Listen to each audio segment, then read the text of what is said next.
Tangan saya dicengkram oleh sosok tinggi besar berwarna hijau. Makhluk tersebut seperti hendak membawa saya.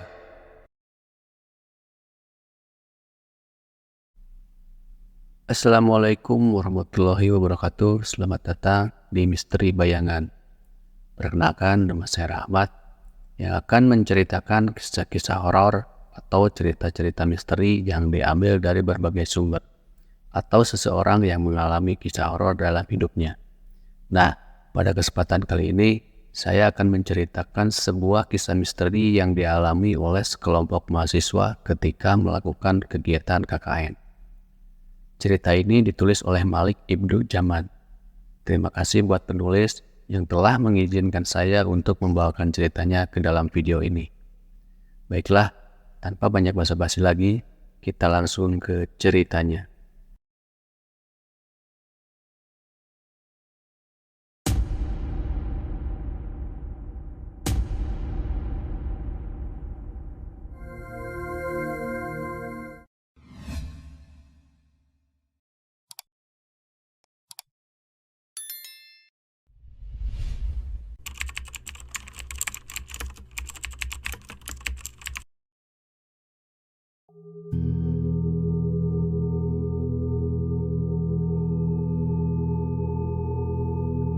Sudah 1 bulan lebih saya tidak bertemu dengan kawan saya. Andik namanya. Kami sama-sama aktif di sebuah organisasi primordial. Sebelumnya, Andik sudah pamit kepada saya bahwa ia akan melakukan pengabdian masyarakat atau kuliah kerja nyata di sebuah daerah selama 1 bulan. Organisasi primordial tempat saya berorganisasi mengadakan kegiatan perayaan Maulid Nabi di sekretariat pada malam hari. Banyak teman-teman saya yang juga datang, salah satunya Andik. Setelah kegiatan selesai, acara selanjutnya tentu saja makan-makan dan ngobrol ke sana kemari. Andik yang duduk jauh dari saya, lalu mendekat dan duduk di depan saya. Saya mendapatkan pengalaman horor selama KKN. Bisa banget nih ditulis, lebih seram dari KKN Desa Penari.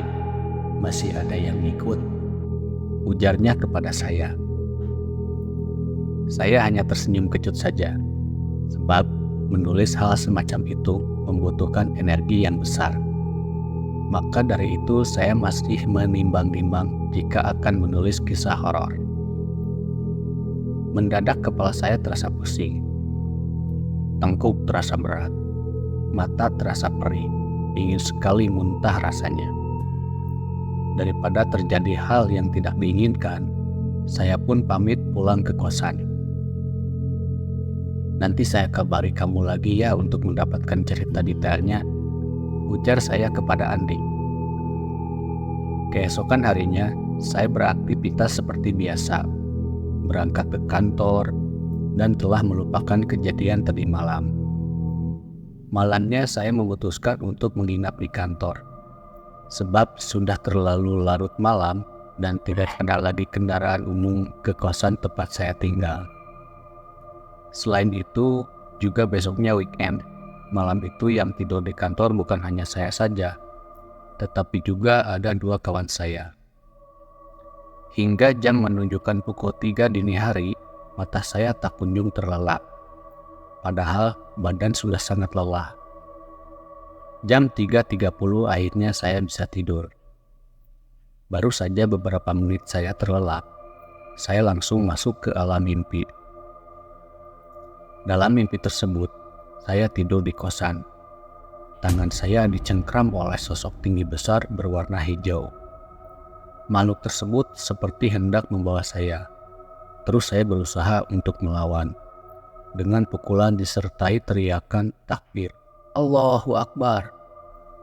Akhirnya saya bisa lepas dari cengkraman makhluk tersebut. Ketika saya melihat jam di handphone, ternyata baru menunjukkan jam 3.45 subuh. Keesokan harinya saya ngechat Andik supaya nanti malam ia datang ke kosan saya. Saya meminta Andik untuk datang ke kosan saya jam 9 malam. Namun, hingga jam menunjukkan pukul 10 malam, ia tak kunjung datang. Ia baru saja datang jam setengah 11 malam. Katanya karena ada teman yang datang. Lalu saya menanyakan kepada Andik, "Dik, kamu pernah mengalami ketindihan atau rep-repan selama KKN enggak?" Ia mengatakan, "Pernah, di mana nyawanya hendak ditarik ke sebuah tempat." Kemudian saya berpikir, apakah mimpi saya yang saya alami semalam ada korelasinya dengan kejadian yang dialami oleh si Andik? Entahlah. Kemudian si Andik menceritakan setelah pulang dari KKN, sering ada suara perempuan tanpa wujud yang memanggil namanya. Sebuah suara yang juga pernah ia dengar tak kala KKN. Bukan hanya nama, tetapi juga ajakan. "Sini mampir." Hal tersebut membuat dirinya bertanya-tanya, apakah ia sedang berhalusinasi atau jangan-jangan hantu dari tempat ia KKN mengikuti dirinya. Lebih lanjut, dia menceritakan kejadian yang dialami ketika baru saja sampai rumah selepas KKN. Sesampainya di rumah, Andik langsung tertidur. Ketika bangun tidur, badannya merasa tidak enak. Feelingnya mengatakan ada hal yang terjadi pada salah satu teman KKN-nya. Sebut saja namanya Siti. Bergegas dia segera menelpon Siti. Bisa dikatakan Andik ini cinlok dengan Siti. Siti menceritakan bahwa di rumah kondisinya drop. Ditambah lagi dengan mimpi yang ia alami, membuat ia terus kepikiran dengan mimpi tersebut. Bingung mau cerita ke siapa. Lalu Siti pun menceritakan perihal mimpi yang ia alami di rumah. Dalam mimpinya, ia bersama dengan ibunya dikejar oleh sosok perempuan. Dalam mimpi tersebut, Siti muntah paku dan rambut. Kemudian masih dalam mimpi itu, jalan yang ia lewati banjir. Setelah menceritakan mimpi tersebut kepada dirinya, Andik mengatakan kondisi Siti sudah membaik. Ia tidak merasa ketakutan lagi. Siti juga menceritakan kepada Andik perihal perkataan dari kerabatnya yang memiliki kemampuan spesial, bahwa jika tidak ada Andik, sebuah hal yang parah bisa saja menimpa kelompok KKN. KKN yang dilakukan oleh Andik tidak hanya berasal dari satu kampus, tetapi dari beberapa kampus.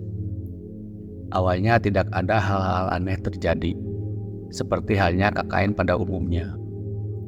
Perkenalan teman satu kelompok, berangkat ke lokasi KKN, mendapat sambutan hangat dari kepala desa. Salah satu program yang dilakukan oleh Andik adalah dakwah. Langkah pertama sebagai ketua kelompok adalah menemui tokoh setempat yang mampu mengaji. Ditemuilah tokoh tersebut di rumahnya, guna menyampaikan konsep kajian. Namun, tokoh tersebut secara tidak langsung menolak kajian tersebut. "Kalaupun kami tidak boleh mengisi pengajian, izinkan kami untuk ikut." Demikian ujar Andik. Keesokan harinya, tokoh tersebut mengutus salah satu muridnya untuk menemui Andik. Murid tersebut menyampaikan bahwa selama ada mahasiswa KKN, pengajian akan diliburkan. Hal tersebut tentu saja membuat Andik terheran-heran. Nah, dari sinilah awal kejanggalan muncul. Kesurupan setiap malam. Andik menceritakan bahwa setiap malam salah satu anggota kelompoknya, sebut saja namanya Deta, dia selalu mengalami kesurupan. Andik tidak mau berspekulasi, tetapi Deta mulai kesurupan sejak ia menemui tokoh tersebut. Beberapa hari sebelum kepulangan, barulah Deta tidak kesurupan lagi. Pas malam pertama kesurupan, yang merasuki badan si Deta mengaku dari hutan samping belakang posko. Setiap kali Deta kesurupan, Andik yang menyadarkannya dengan membacakan doa-doa, dibantu dengan kelompok lain. Saya ini dari hutan samping belakang. Saya tidak suka kedatangan kalian karena mengganggu. Berisik. Jangan berisik ketika malam, ujar sosok yang merasuki si Deta. Keesokan harinya setelah dari pantai, Deta keluar dari posko berlari seorang diri. Lalu dikejar. Begitu dibawa masuk, ia langsung kesurupan. Kalian ini lemah, kalian gak akan kuat. Demikianlah yang diucapkan oleh sosok yang merasuki si Deta. Malam harinya, Deta kembali kesurupan. Kali ini ancaman yang diucapkan lebih jelas lagi, bahwasannya ia benci sama Andik, sebab ia kuat. Kedatangan dia mengganggu dukun. Andik pun semakin bingung apa yang sebenarnya terjadi. Ia pun meminta teman-temannya untuk tidak menceritakan hal ini kepada siapapun, karena bisa ruwet. Lalu, keesokan harinya sebagai ketua kelompok, Andik dipanggil oleh kepala desa.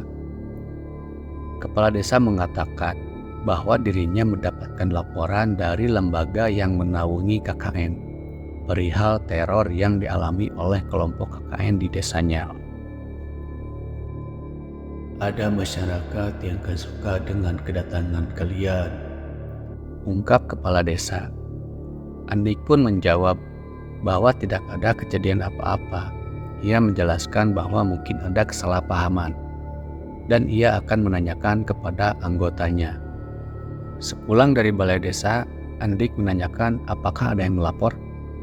Ternyata salah satu anggotanya memang melaporkan kejadian yang dialami oleh kelompok KKN.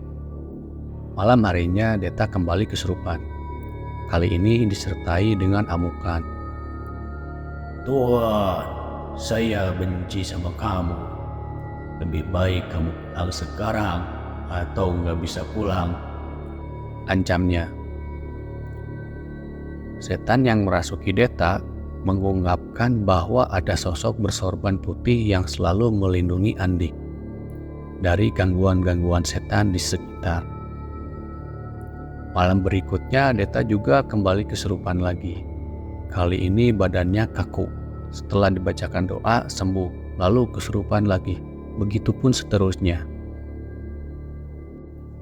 Dari situlah Andik baru menyadari kalau ternyata si Deta ini memiliki kemampuan spesial, yaitu menjadi mediumitator. Pada keesokan harinya, hingga menjelang malam, Deta hilang.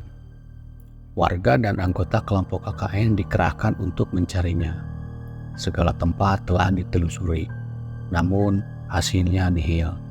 Deta hilang entah kemana.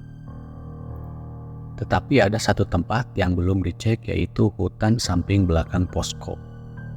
Maka dua orang anggota KKN, yaitu Akal dan Akil, ditemani seorang warga setempat masuk ke dalam hutan tersebut. Masuklah mereka ke dalam hutan tersebut. Tiba-tiba di hadapan mereka menyaksikan Deta langsung lompat ke dalam jurang yang tidak terlalu dalam. Dan mereka pun kaget. Lalu mereka turun ke jurang untuk evakuasi Deta. Untungnya tidak terjadi apa-apa, hanya lecet-lecet dan keseleo. Lalu dibawalah Deta kembali ke posko. Kemudian Andik mengobrol dengan beberapa warga. Para warga mengatakan ada satu pantai terlarang yang sudah dikunjungi oleh beberapa anggota KKN. Pantai tersebut boleh dikunjungi tetapi harus didampingi oleh warga lokal. Bergegas Andik kembali ke posko dengan maksud menanyakan siapa yang telah mengunjungi pantai tersebut. Sebelum Andik menyampaikan maksudnya, Deta langsung kesurupan lagi. Dan ia memperkenalkan diri sebagai penjaga gerbang pantai. Ia merasa terganggu dengan kedatangan 3 orang ke wilayahnya.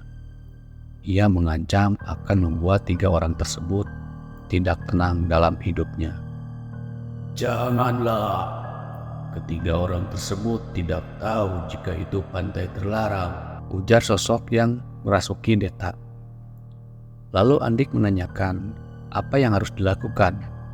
Makhluk penjaga pantai itu menjawab, ketiga orang tersebut harus meminta maaf. Lalu Andik menanyakan kepada anggotanya, siapa di antara kalian yang mengunjungi pantai tersebut? Akhirnya mengakulah 3 orang mahasiswi. Andik pun meminta kepada ketiga orang tersebut untuk meminta maaf. Awalnya ketiga mahasiswi tersebut tidak mau meminta maaf. Begitupun dengan makhluk penjaga pantai. Ia tidak mau menerima permintaan maaf mereka. Setelah didesak oleh Andik terkait janjinya untuk menerima permintaan maaf, akhirnya makhluk tersebut mau memaafkan. Ketiga mahasiswi tersebut dipanggil untuk masuk. Namun sebelum itu makhluk penjaga pantai yang merasuki tubuh Deta mengatakan, nanti dulu, sambil melirik ke samping. Ketiga mahasiswi tersebut masuk ke dalam dan meminta maaf. Tak berselang lama, Deta kembali kesurupan lagi, tetapi kali ini makhluk yang sama di malam-malam sebelumnya. Apa yang dilakukan oleh kalian pasti akan diketahui oleh Tuhan saja, ujarnya. Jadi Tuhan itu adalah Raja Jin di daerah tersebut. Andik penasaran sebenarnya apa sih yang terjadi. Setelah ia tanya-tanya, ternyata dahulu kala ada perampok dari Madura yang datang ke desa tersebut dan menjarah. Andik menerka apa mungkin itu penyebabnya, karena ia memiliki darah Madura dari ayahnya. Sesampainya di rumah, ia masih mendapatkan teror suara perempuan yang memanggil namanya. Suara yang sama persis dia dengar di tempat KKN. Akhirnya saya menanyakan apakah ia membawa sesuatu dari tempat KKN. Ia menjawab, ya, ia membawa gelang. Gelang kayu itu saya buat sendiri, bukan mengambil atau nemu, ujar Andik. Andik juga menceritakan bahwa teman KKN-nya yang bernama Siti yang diceritakan di awal dikirimi pelet oleh sesama teman KKN. Dan itulah penyebab semua kejadian-kejadian selama kegiatan KKN.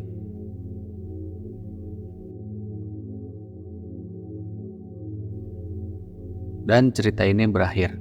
Terima kasih buat kalian yang sudah menonton video ini. Ambil sisi positif apa yang ada dalam cerita ini. Dan semoga menjadi pelajaran untuk kita semua, bahwa pentingnya menjaga sikap dan menghargai kearifan lokal ketika kita mengunjungi suatu daerah yang baru kita kunjungi sebelumnya. Percaya atau tidak dengan cerita ini, kembali lagi pada diri kita masing-masing. Apabila kalian suka dengan video ini, silakan tekan tombol subscribe dan nyalakan lonceng notifikasinya, agar kalian tidak ketinggalan cerita terupdate dari channel ini. Terima kasih semuanya. Akhir kata, wassalamualaikum warahmatullahi wabarakatuh.